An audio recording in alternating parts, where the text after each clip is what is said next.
Welcome back to Finding Joy in Your Kitchen.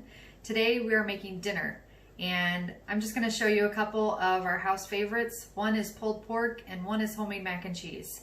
You can put them together or just have the mac and cheese as a side, but we're going to get started with the pork. To get started, I have here a pork loin that we're going to use today. This is half of a pork loin. I had used the other half at another time. And we're going to season it with the Bearded Butcher blend. This is made in the USA, right in Ohio. Something that Jason had ordered to do ribs on a previous video. So we're going to use this. You could use any barbecue seasoning that you have on hand. If you don't have anything, you could look up a dry rub to use, or just salt and pepper is fine. So we're going to coat the whole pork loin, and top and bottom, even the fat side. You want a lot of seasoning. Once this is done cooking and we shred it, it's going to incorporate into your pulled pork. And usually there's juices inside the package, so make sure that you drain those juices off. It's not something that you need to keep on during the cooking process.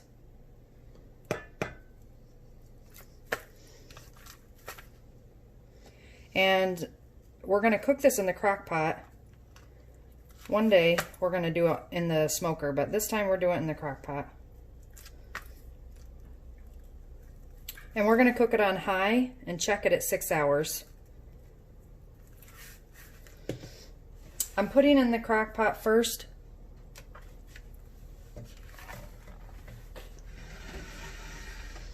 a third cup of apple cider vinegar. And you don't need any other liquid than that, because the meat is going to put off a lot of juice on its own. When you put the meat in the crock pot, put fat side up.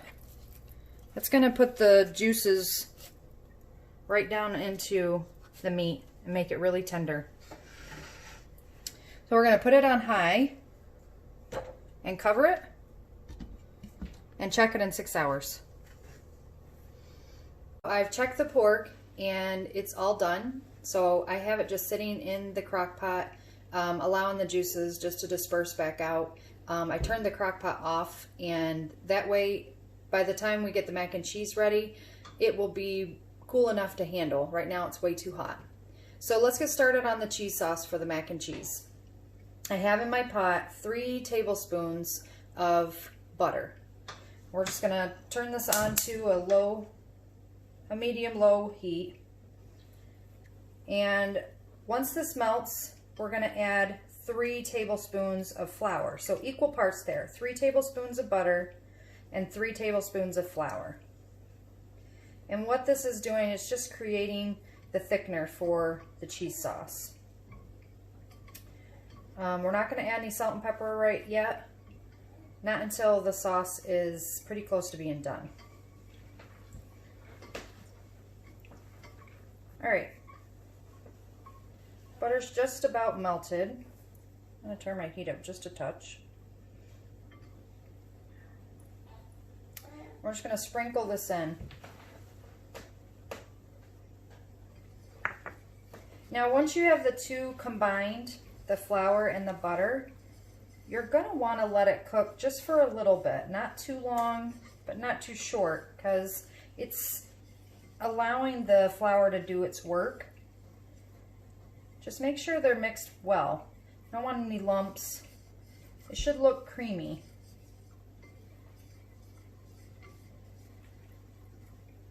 Just let it cook for a couple more minutes. I'm going to turn my heat up to about medium. Medium to medium high. And this is definitely some comfort food, and we don't eat this every week, but it's definitely something that we enjoy eating.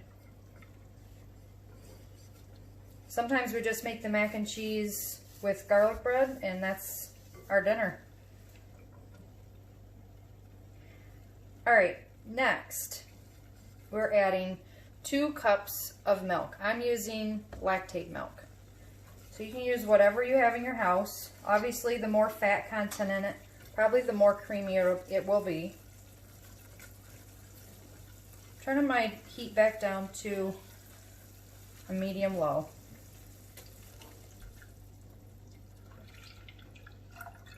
Once you add that in, just whisk the two together. And this is about the time that I'm going to add the salt and pepper. And this is really just to your taste. I know that I use salted butter, so I won't use as much salt as I would if it was unsalted butter.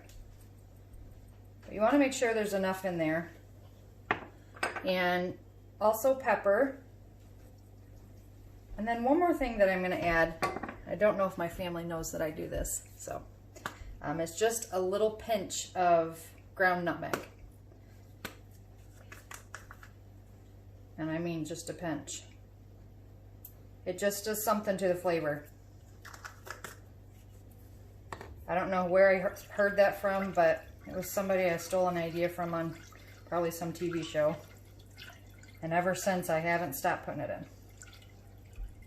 All right, so you're gonna need to turn up your heat to do a slow boil.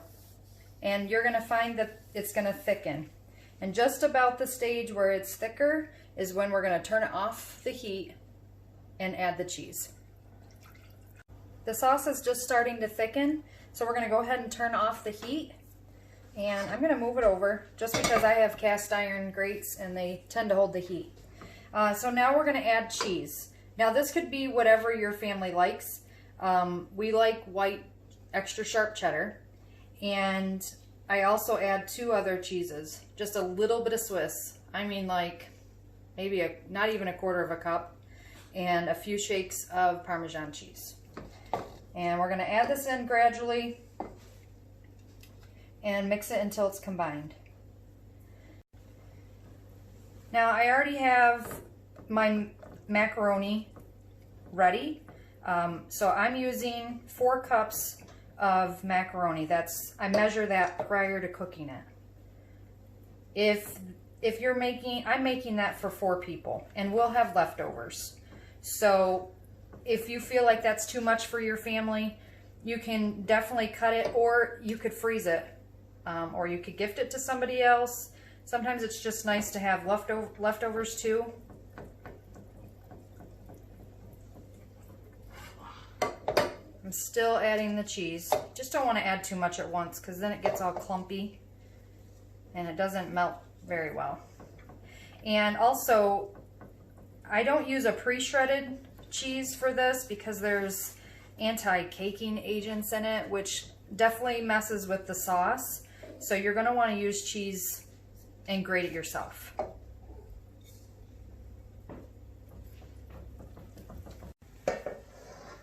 Just pouring the cheese sauce over the noodles.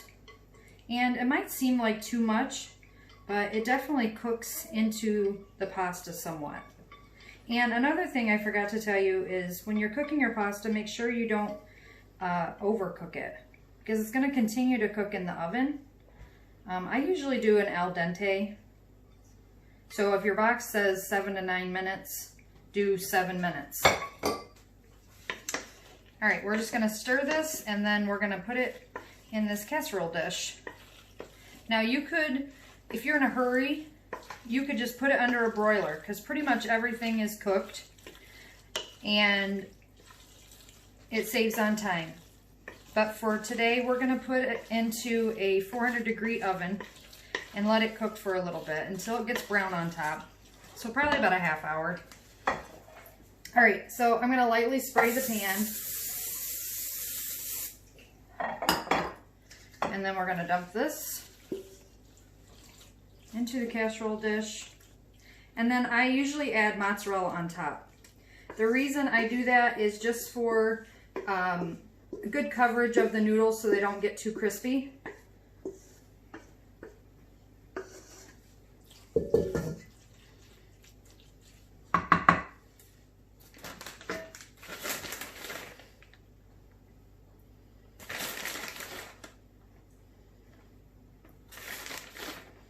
So definitely play around with your cheeses however you like. The mozzarella, I don't put too much on. It doesn't really affect the flavor. You know, it's a mild tasting cheese. but it just has a nice coverage over the top of the noodles, and it definitely helps brown the top. Okay, and we're gonna leave this uncovered. You don't need to cover it, and put it into 400-degree oven.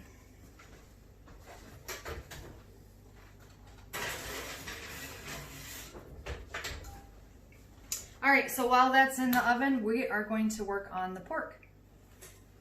I've taken the pork out of the crock pot and taken the juices and reserved them for later.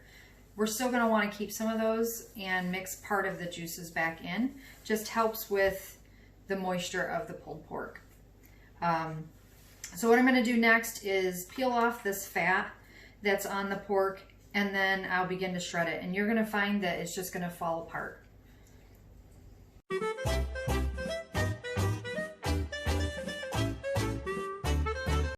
I'm done shredding the pork. I'm just going to put it back into the crock pot. It's still hot, but I have my crock pot on keep warm, just because I want it warm for when the mac and cheese is ready.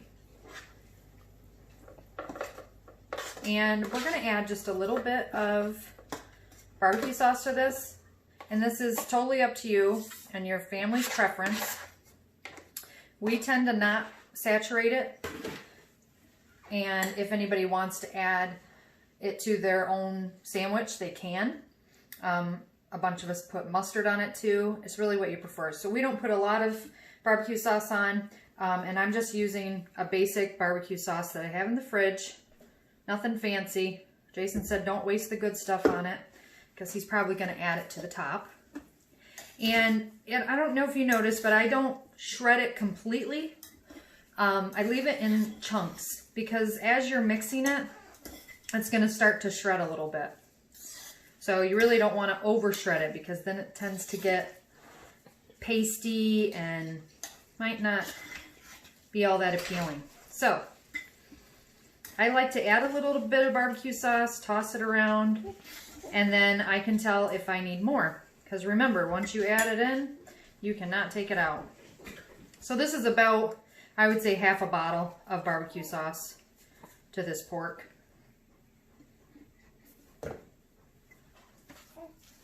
And it definitely needs some of the juices added back in. So I'm going to take just a little bit and pour it on.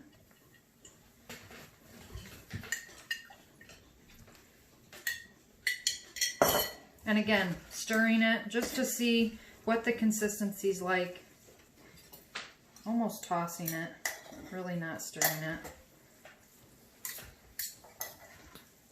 Oh, it's so juicy, I can hear it. And it smells so good.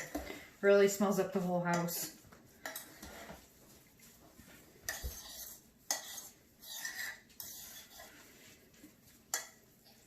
And you're just going to let it rest at this point while you're waiting for the mac and cheese or whatever else you're having with it.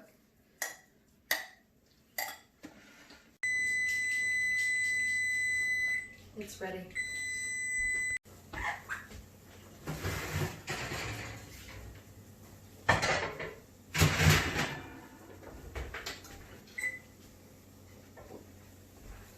Oh, smells so good. I told Jason that the cheese I'm using, it's the best for mac and cheese. Cuba Cheese Shop, extra sharp. Oh, yummy. So this is dinner tonight, and I think some of us are just going to put our pulled pork on top of the mac and cheese. Jason, on the other hand, I think he's having it separate. So I made coleslaw just so he could have it, because we like it on top of our sandwiches. And with that, dinner's ready. I hope you've enjoyed this small segment of just a small comfort food dinner. Continue to like and subscribe and comment on how we're doing and give us some advice. We definitely enjoy that. Have a great night, and God bless.